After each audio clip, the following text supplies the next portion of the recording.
Good morning, this is Trevor. Today we're working on another XSS lab in PortSwigger's Web Security Academy. This time it is a reflected XSS with event handlers and HREF attributes blocked. So reflected XSS vulnerability with some whitelisted tags, but all events and HREF attributes are blocked. Calls the alert when clicked, calls the alert function. So it's not, we have to have some user interaction. We need to label something with click.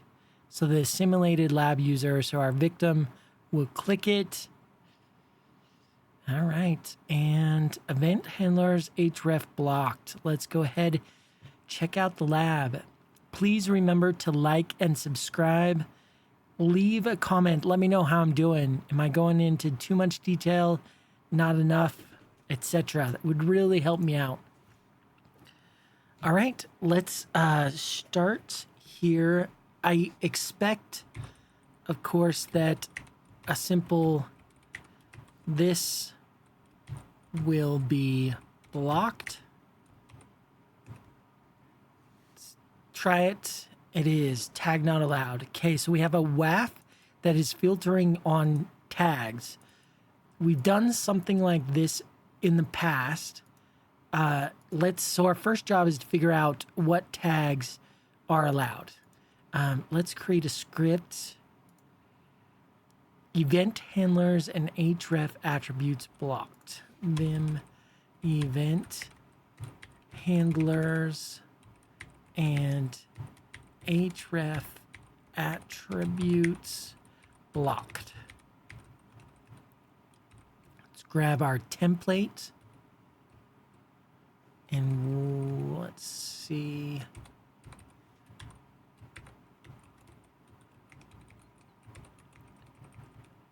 As I said, our first task is to figure out which tags we can use. We've done that before. Let's see where. No, not in DOM. Events. No. All standard tags. Most tags. This one. Yeah, this looks right. So let's copy from here. Let's copy all the way down to here. Boom. Let's paste that here and clean up this blog.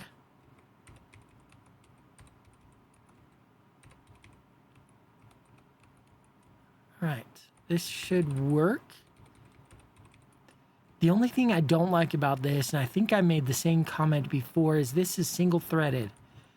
And there's a lot of tags. So this is going to take a minute to run.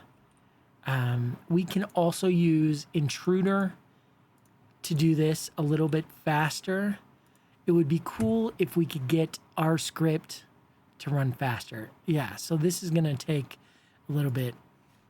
Let's see about adding threads to our script. We'll also do it in intruder just to show that part. So I know we did multiple threads in the SQL injection. Get response string to yeah, right here. So let's grab this and see how we can integrate that into here. We need to replace it right here, because we're not going to loop over our tags. So let me comment that for now with concurrent futures. So we need to import that. It is a built-in, so it'll go there. We have lots of errors. Max workers, num threads. Let's provide that here. Num threads equals, let's do a default of 5. We'll start off with just 1 to test it. but that should work. So we want determine, we don't want determine, we want tag is usable. Tag is usable. And we'll use the task. Again, we'll use that structure for task and task. So we need to create those. Let's go through this first as completed results. Response chars. Use, so this should be usable tags. Okay. All right. Let's create our tasks. Let's see how we did it in the SQL injection. Determine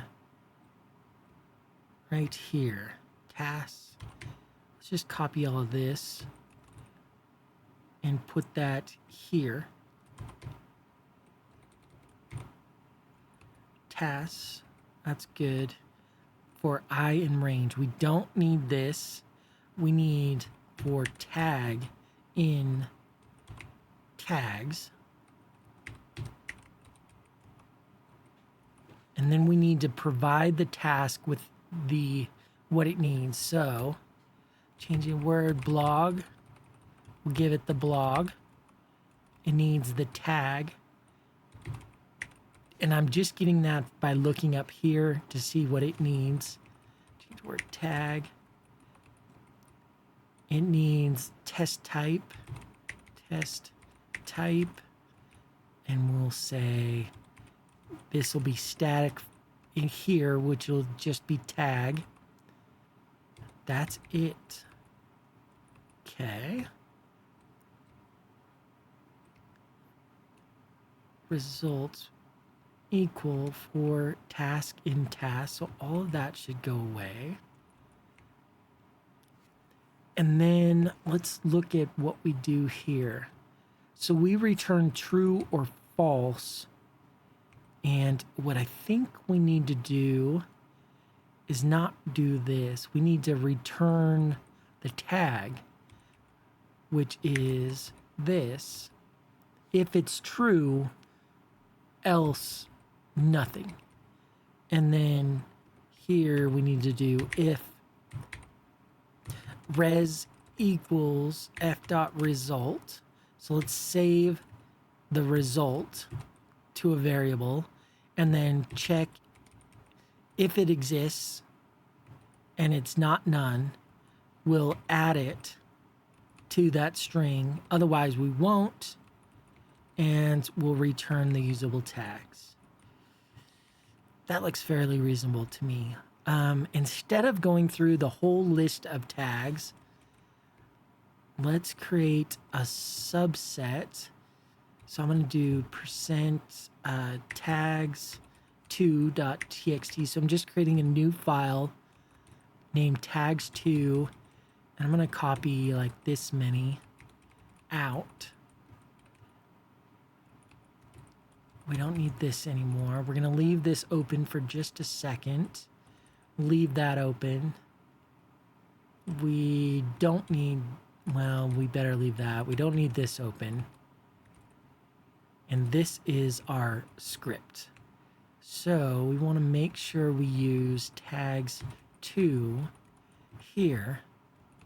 And let's start it off with just one thread. One. All right, we can just up arrow, run the same thing. Tags is usable. Oh, crap, we forgot to modify this to task. Okay, so it's receiving a task. The task is a dictionary. The task, we're going to need to change all of these to dictionary references. So I'm going to not complete it, save a little time. I'm going to do all of these at once. Test type, event, tag, response block. That's, oh, blog is that and tag. Okay, now we can go and correct that with the double quote and square bracket. There, and just blog and tag. Whoops. Okay. That looks right to me. And it looks like it's working. Let's see if we get a result. We know that available tags are A. Sweet. So let's add, just to double check that it's working, let's add image to this and run it again. If this is working, we'll start using the furl list and well, let's check it with, I guess, more than one thread. Perfect. We do see that both A and image are returned. Let's close this. Let's close this. And let's go down here and tell it to do, let's do 3. Something more than 1, but not overkill. Yep, perfect. So let's do 10. And we'll do the whole list.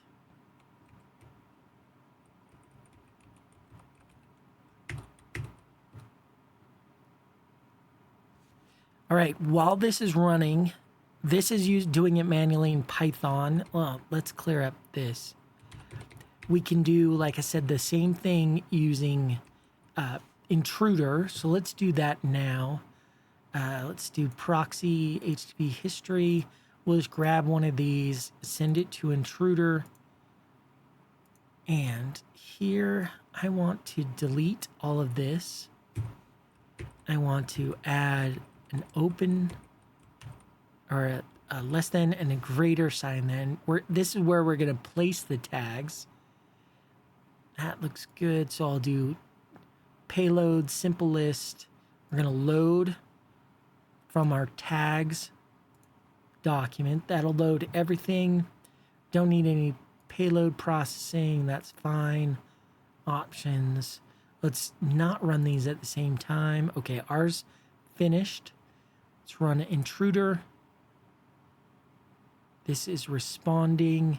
So we can either sort it by length or status code. So far we just have the A. Let's let this finish. Let's check out what tags we have. A, image, SVG, and title. And make sure this gets the same. It's done. Whoops. What did I... Let's sort it by length. Okay. This one we can ignore. This is just the empty tag. A, SVG, title, and image. I believe that's the same. A, image, SVG, title. Perfect. Let's copy this out. Kate, just keep a record of what we can use. All right.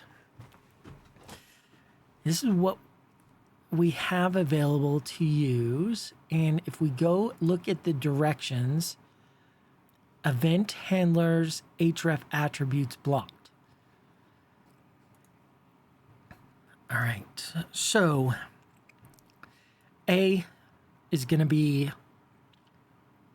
out, at least as our main thing, because only way we can get XSS with A that I'm aware of is HREF or the event handler. Image is out. The only way I know of is with an event handler.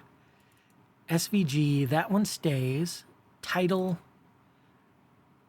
and again, only with an event handler. So let's talk about SVG. This is a pretty interesting tag. It's not like normal like what you normally expect from SV or HTML tags. So let's look up MDN SVG, scale this tutorial, and we can also look at element reference. Because it does kind of have its own set of elements, let's open all three and we'll start here. Let's go to get started. This is interesting. We have a text here. And this is creating this image here.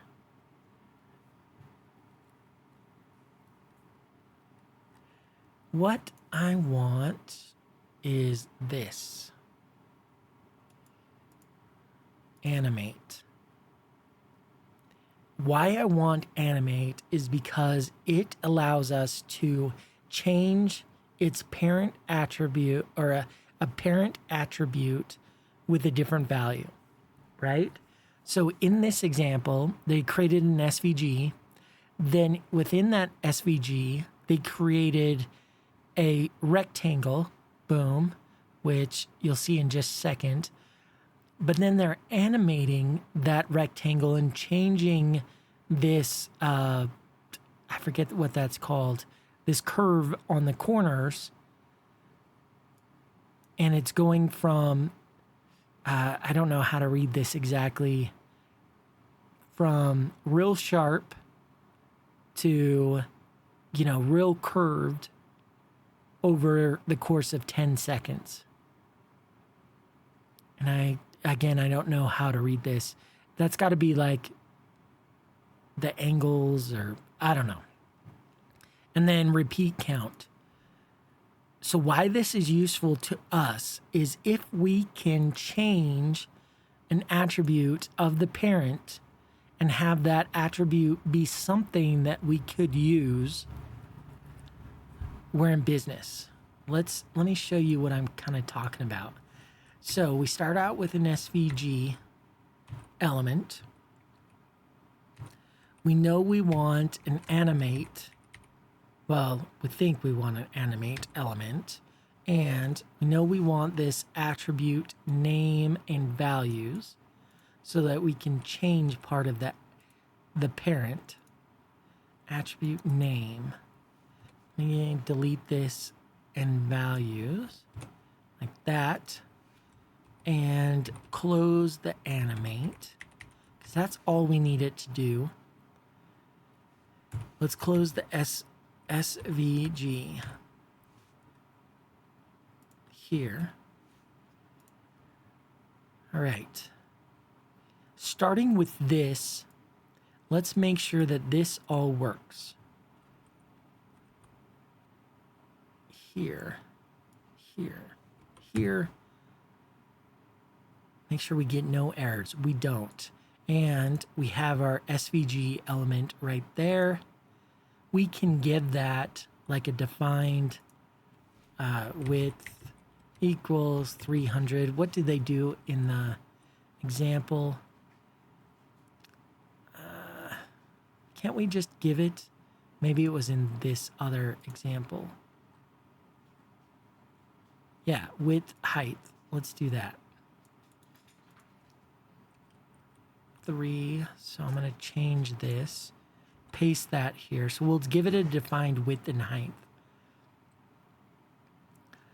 We need at least, so we need something for someone to click on. Remember, we need to have it say click me, or at least have click in it, right? That was from the instructions here.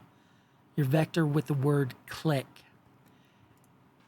Looking at this one, we can see exactly how to add text. And that's with this element of the SVG element text. So let's add that. We can put it either before or after the animate. We just can't put the animate within the text. Otherwise, well, I mean, we can show it here. Let's try that. No, I don't want to do that. Sorry. You'll just have to take my word. for now. I don't want this to drag out too long.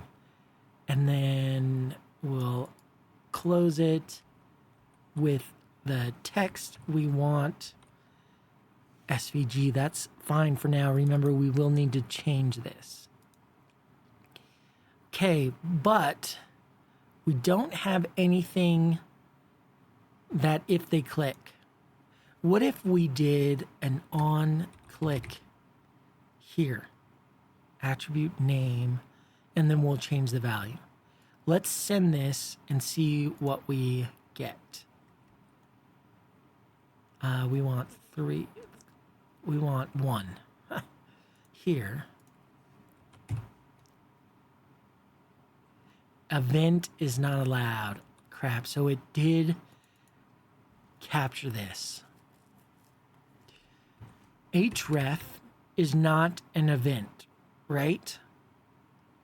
But we can still get JavaScript execution from HREF by using like JavaScript console.log 1. But the SVG doesn't have an HREF attribute. So this is not going to work, but it shouldn't cause any errors. Console, yeah, nothing there. Inspector, if we inspect our SVG, yeah, nothing happened, but no errors, which is the good thing. Our SVG text is in the wrong place. Let's move that. How do we move it? We set X, Y, and font size, and set all of this. We're not going to fill it with white. I think the default is black, so we'll leave it like that. We'll put a space there and send this.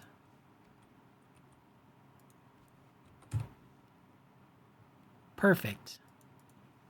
That gives plenty of thing to click on. Now, we just need to finish it off. We've got an HREF. That's working. We've got the thing. We just need a parent that when clicked, this HREF will fire. And luckily, we have an A tag that is available. We don't want anything else in here. No attributes. That means that this gets indented. This gets indented. This is going to change the parent property or attribute, HREF, to this.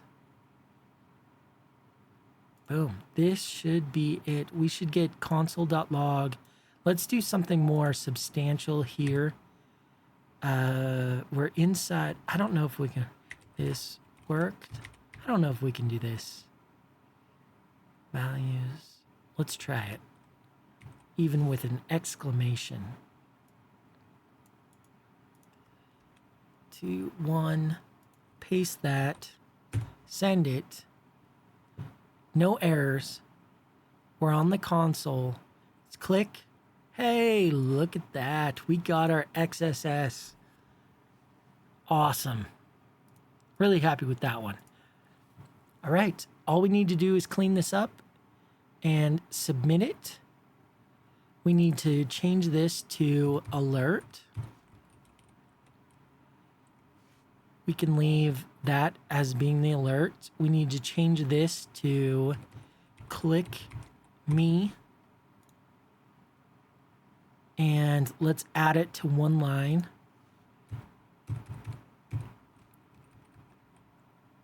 Do I want to add it to one line? Yeah, because otherwise it's going to URL encode. When we do our script here, it will URL encode the carriage returns. Okay. So let's clean this all up to here.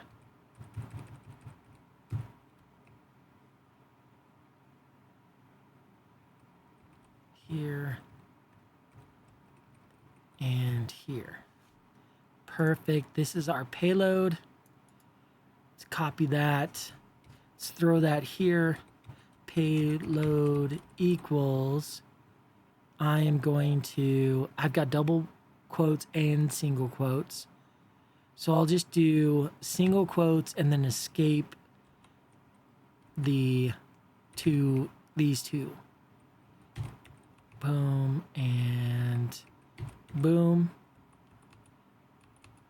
Okay.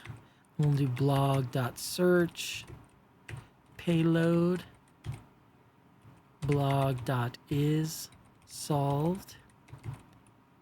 Sweet. We don't need to do this anymore. I think that's it. The line's too long. I know that. All right, fine. Fine. I'll do parentheses. I'm going to add a carriage return. Now I need a place to close this. Let's do it here. And we'll close at the end of animate.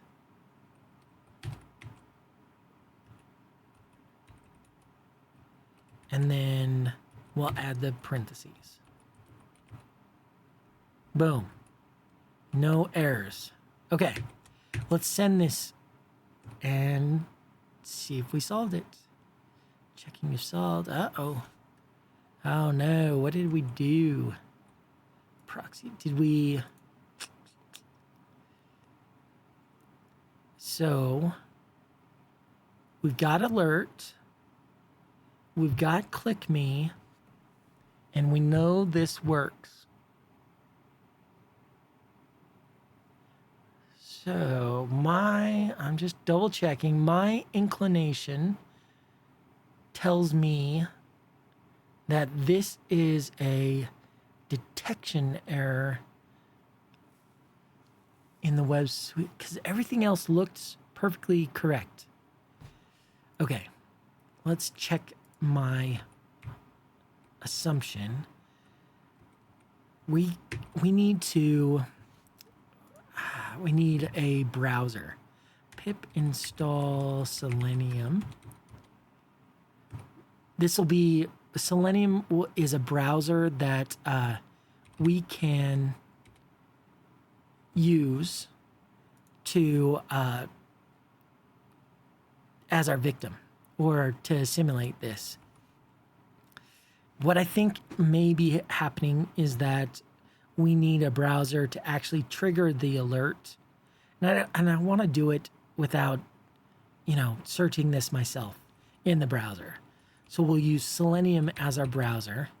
We need this third-party library, which goes here, import Selenium. And I need to look up how to do this. Python, Selenium, Chrome, headless.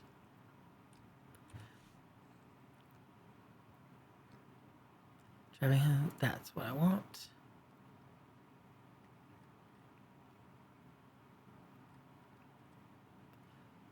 This is what I want. So I need this and this. Copy. Go here and paste those. I want this, and this. So let's copy all of these and then we'll just clean it up. 3. We'll go after payload here.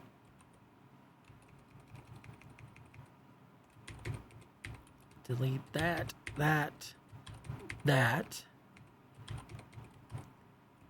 We don't need search anymore. We do need is solved. We are going to need to URL encode this ourselves. So let's go here and do from URL lib.parse import quote, and we'll use that for the freaking, what am I saying?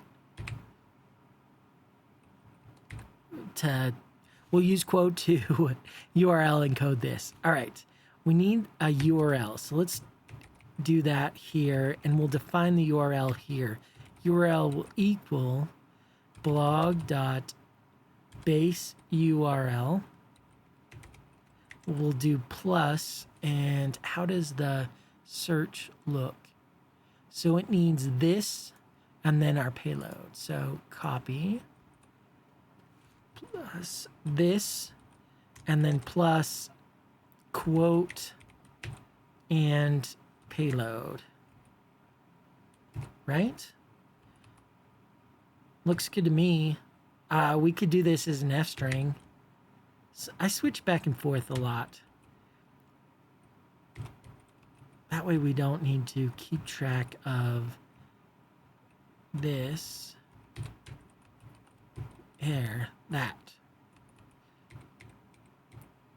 Okay, so this will drive a headless Chrome browser to visit the same thing. Try the same thing. Let's send it. See what we get. Hey, we solved it.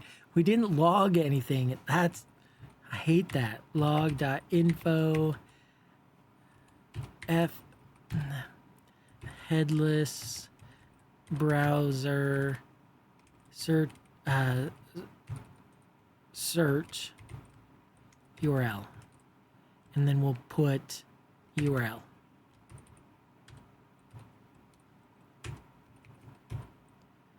Boom. Let's run this again. That looks good. Checking if solved. Lab is solved. We don't need this. Let's close it. Let's look at our thing.